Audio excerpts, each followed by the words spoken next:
Hola Players 15, ¿cómo están?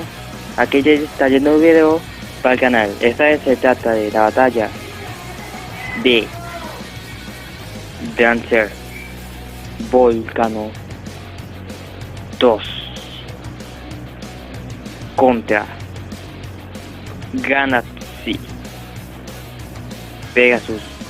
Estas batallas se van a dar a cualquier punto, pero en este caso voy a grabar yo solo, ya que mi compañero Abraham dañó, bueno, por segunda vez, este lanzador, el que lanza a Dancer junto con Tiger. Pero por suerte para mí, tengo un accesorio que podrá lanzar a Dancer.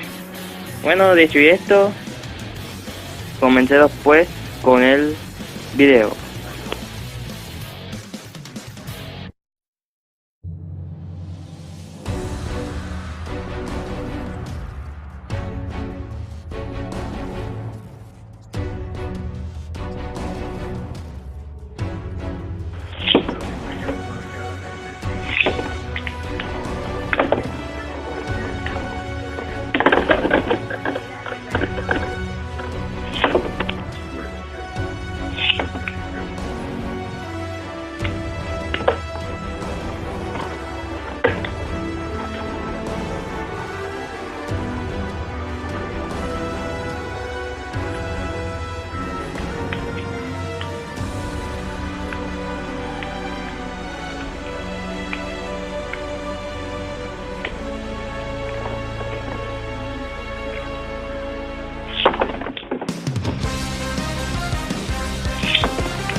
Bueno gente, esto ha sido todo, espero que os haya gustado. Si es así, dan un gran like y suscríbanse. Esta batalla fue muy interesante, literalmente. Yo nunca llegué a pensar que Pegasus me ganaría a Dancer sin problemas, ya que las otras veces levantó a Dancer.